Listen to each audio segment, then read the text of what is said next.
This channel does not promote any violent, harmful, or illegal activities. All content provided by this channel is meant for an educational purpose only.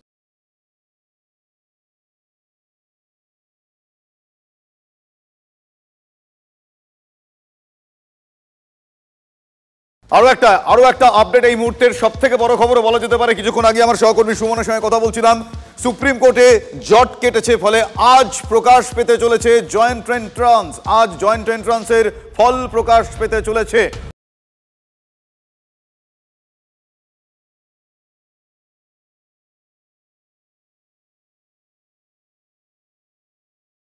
এই মুহূর্তের সবথেকে বড় খবর, supreme কোর্টে জট কেটেছে। OBC সংক্রান্ত যে জট ছিল সেই জট কেটে গিয়েছে। আজ ফল প্রকাশ জয়েন্ট এন্ট্রান্সের। কবে ফল প্রকাশ হবে সেই হাপিত্যে, সেই অপেক্ষা ছিল। অবশেষে অপেক্ষার অবসান। এই মুহূর্তে TV9 বাংলার মাধ্যমে যারা জানছেন প্রত্যেকের কাছে সেই খবর আমরা পৌঁছে দিচ্ছি যে জয়েন্ট এন্ট্রান্সের ফল প্রকাশ পেতে চলেছে আজ। ছাত্রছাত্রীদের কাছে, অভিভাবকদের কাছে নিঃসন্দেহে একটা স্বস্তির খবর। অনেকগুলো দিন কেটে গিয়েছিল, তার অপেক্ষায় ছিলেন যে কবে পরীক্ষার ফল বেরোবে, তার কারণ সেই মতন করে ভর্তি আরও নানাবিধ বিষয় রয়েছে। সেই সব কিছুর পেরিয়ে দীর্ঘ 4 মাস পর জয়েন্ট এন্ট্রান্সের ফল আজ প্রকাশ পেতে চলেছে। তার কারণ কিছুক্ষণ আগে আপনারা শুনছিলেন ওবিসি সংক্রান্ত সেই জট আপাতত কাটলো। তার কারণ সুপ্রিম কোর্টের স্থগিতাদেশের নির্দেশে সেই জট কেটেছে। আজ জয়েন্ট এন্ট্রান্স পরীক্ষার ফল প্রকাশিত হতে চলেছে।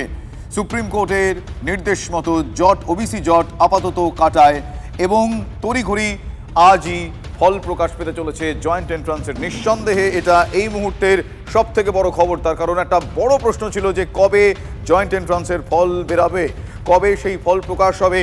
ছাত্রছাত্রীরা তারা দীর্ঘ 4 মাস ধরে তারা অপেক্ষা করে যাচ্ছেন সেই ফল প্রকাশের ওপর। তাদের পরবর্তী কলেজে ভর্তি, তাদের পরবর্তী পড়াশোনা এগিয়ে নিয়ে যাওয়া 4 মাস তাদের অনেকেই দীর্ঘদিন ধরে অপেক্ষার পর অনেকেই হতাশ হয়ে পড়েছিলেন। কিন্তু তাদের প্রত্যেকের জন্য সুখবর। আমার সহকর্মী সুমন মহাপাত্র এই মুহূর্তে আমার সঙ্গে আরও একবার রয়েছেন। সুমন, কিছুক্ষণ আগে আমরা কথা বলছিলাম যে ওবিসি জট কেটে যাওয়ার পর এখনো পর্যন্ত রেজাল্ট কবে বেরোবে। আজ রেজাল্ট বেরোচ্ছে জানা যাচ্ছে, একটু ডিটেল বলো প্লিজ। দেখো, আমি যেটা বলছিলাম যে ওবিসি জট কেটে যাওয়ার ফলে আর কিন্তু ফল প্রকাশে কোনো বাধা রইল না। সেই জায়গায় রাজ্য জয়েন্ট বোর্ড সূত্রে আমরা যা জানতে পারছি যে ফল যেহেতু তৈরি রয়েছে, সেক্ষেত্রে সুপ্রিম কোর্টের এই অর্ডার কপি আপলোড হওয়ার সঙ্গে সঙ্গেই কিন্তু তারা পদক্ষেপ করবেন এবং অর্ডার কপি হাতে পাওয়ার সঙ্গে সঙ্গেই তারা ফল প্রকাশের তোড়জোড় শুরু করবেন। সেক্ষেত্রে আজকেই কিন্তু ফল প্রকাশ, এমনটাই কিন্তু এখনো পর্যন্ত খবর। পুরোটাই ডিপেন্ড করছে সুপ্রিম কোর্টের এই অর্ডার কপি হাতে আসা পর্যন্ত। হাতে এলেই কিন্তু আজকে ফল প্রকাশ হয়ে যাবে, এমনটাই আমরা শিক্ষা দপ্তর এবং জয়েন্ট এন্ট্রান্স বোর্ড সূত্রে জানতে পারছি। ধন্যবাদ সুমন। আমার সহকর্মী সুমন মহাপাত্র এই মুহূর্তে আমাদের সঙ্গে ছিলেন। আজ জয়েন্ট এন্ট্রান্সের ফল প্রকাশিত হবে। এই মুহূর্তের সবথেকে বড় খবর, 5000-এ পেট চলবে না, রাজ্যে কাজ নেই, এই অভিযোগ তুলে মুখ্যমন্ত্রীর শ্রমশ্রী প্রকল্পের আশ্বাসের পরেও ভিন রাজ্যে পাড়ির ঝোঁক। এখনও ভিন রাজ্যে পাড়ি দিচ্ছেন বহু পরিযায়ী শ্রমিক। ফারাক্কা স্টেশন, মালদা, মুর্শিদাবাদের পরিযায়ী শ্রমিকদের ভিড় নজরে আসছে। কাজের জন্য পাড়ি দিল্লি, বেনারস, এমনটাই তারা নিজেরাই জানাচ্ছেন। এদিন এমনই 100 পরিযায়ী শ্রমিক পাড়ি দিলেন ভিন রাজ্যে। শ্রমশ্রী প্রকল্পের আশ্বাসেও হাল ফিরবে না বলে তারা অভিযোগ করছেন। কোনো রকম আশ্বাস তাদের কাছে নেই। 5000-এ পেট চলবে না, এ রাজ্যে কাজের অভাব, ফলে পরিযায়ী শ্রমিকদের ভিন রাজ্যে পাড়ি। 5000 টাকা তো আমাদের পকেট খরচা লেগে যায়। 5000 টাকা কী হবে আমাদের? তো আমি 5000 টাকা তো আমাদের কিছু হবে না, ওটার জন্যই ওখানে যেতেই হবে আমাদের। 1 বছরের জন্য দেবে, আমাদের তো আরও লাইফে পড়ে আছে। আমরা তো আর এই 1 বছরে কিছু হবে না, ঠিক আছে? তো যদি কোনো কাজের ব্যবস্থা করে দেয় তো ওটা সব থেকে বেটার হবে। এটা 5000 দিয়ে বলেছে তো। 5000 টাকা কী হবে? 5000 টাকায় মানে 5000 টাকা সংসার চলবে না। 5000 টাকা সংসার চলবে না। বাইরে কত টাকা ইনকাম করেন? আর ডেলি পয়সা মানে 400-500 করে হয়, হবে না। কি হবে না? 5000 টাকা কী হবে? বাইরে সংসার চলবে না। বাইরে কত টাকা ইনকাম করো মানে দিনে? দিনে 500 টাকা করে। 500 টাকা করে দিনে 500, তাহলে মাস গেলে কত? 15,000 টাকা। ভোটের পরে সেটা হয়তো প্রলোভনে চলে যাবে, ভোটের পর আর সেটা পাওয়া যাবে না। এবং তারা দিনে হয়তো 500 টাকা করে ইনকাম করে, মাসে 15,000 টাকা তারা ইনকাম করে, সেখানে 5000 টাকায় তাদের সংসার চলবে কি করে? আজকে তাই শয়ে শয়ে লোক আজকে দিল্লির উদ্দেশ্যে, বেনারসের উদ্দেশ্যে, গুজরাটের উদ্দেশ্যে আজকে এই ফারাক্কা স্টেশন থেকে তারা যাচ্ছে পরিযায়ী শ্রমিক হিসেবে কাজ করার জন্য। আপনাদের আরও একবার জানিয়ে রাখি, রাজ্য থেকে ভিন রাজ্যে পাড়ি প্রায় 100 পরিযায়ী শ্রমিকের 5,000 টাকাতে তাদের পেট চলবে না, এ রাজ্যে কাজের অভাব। এই অভিযোগ তুলে মুখ্যমন্ত্রীর শ্রমশ্রী প্রকল্পের আশ্বাসের পরেও ভিন রাজ্যে পাড়ি দিচ্ছেন তারা। এখনও বহু পরিযায়ী শ্রমিক পাড়ি দিয়েছেন, আপনাদের তাদের কথা শোনাচ্ছিলাম। তারা নিজেরাই বলছেন ফারাক্কা স্টেশনে মালদা মুর্শিদাবাদের পরিযায়ী শ্রমিকদের ভিড় নজরে আসছে।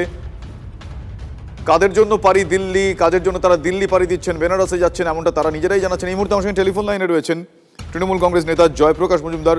জয়প্রকাশ বাবু, কিছুক্ষণ আগে আমরা দর্শকদের সেই ছবি দেখাচ্ছিলাম এবং তাদের কথাও শোনাচ্ছিলাম যে মুখ্যমন্ত্রী যে শ্রমশ্রী প্রকল্প, সেই প্রকল্পের 5,000 টাকায় তারা বলছেন যে কি আর হবে, কিছুই হবে না। ফলে তারা বাধ্য হয়ে শয়ে শয়ে শ্রমিক ভিন রাজ্যে পাড়ি দিচ্ছেন। এদের কিভাবে আটকানো যায়?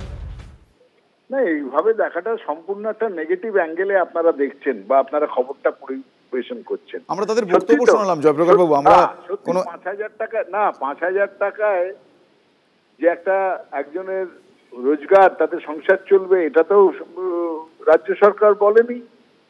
তাদের বলেছে যে আপনাদের ওখানে মারধর করছে, জেলে ভরে দিচ্ছে, বাংলায় কথা বললে আপনারা অসহায় অত্যাচারিত হয়ে আপনারা চলে আসছেন, এবং চলে আসলে আপনাদের জন্য সরকার পাশে দাঁড়ানোর জন্য এই 5,000 টাকা করে আপনাদের সাহায্য করা হচ্ছে। কে বলেছে তার পরিবর্তে এটা দিয়ে সংসার চলবে? এইভাবে পরিবেশন করাটা আমাদের ঠিক না। আমাকে কথা বলতে দিন।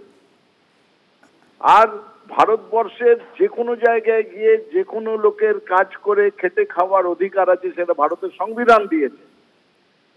সুতরাং তারা যদি সেখানে গিয়ে কাজ করতে চায়, সংসার চালাতে চায়, তাতে তাদের অধিকারের সীমা তো লঙ্ঘন করছে না, অধিকারের মধ্যেই কাজ করছে।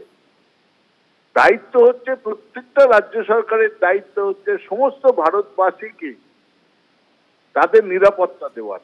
সেটাই হচ্ছে বড় প্রশ্ন, সেইটা বলুন আপনারা। একদমই, আমরা সেটাই বলছিলাম জয়প্রকাশ বাবু, আপনি একদমই ঠিকই বলছেন, আমরা সেটা বলছিলাম। কিন্তু সেক্ষেত্রে তারা বলছেন যে রাজ্যে যথেষ্টই কাজের অভাব আছে, তারা পরিস্থিতির শিকার, সেই কারণে তারা শয়ে শয়ে তারা পাড়ি দিচ্ছেন। তারা বলছেন অনন্য উপায়, তাদের কাছে হাতের সামনে আর কোনো উপায় নেই। তাই না না, তার সঙ্গে সঙ্গে একই সঙ্গে আছে যে পশ্চিমবঙ্গ থেকে যদি পরিযায়ী শ্রমিক 40 থেকে 45 লক্ষ বাইরে যায়, একই সঙ্গে 1.5 কোটির বেশি অন্য রাজ্যের শ্রমিকরা এখানে কাজ করছে।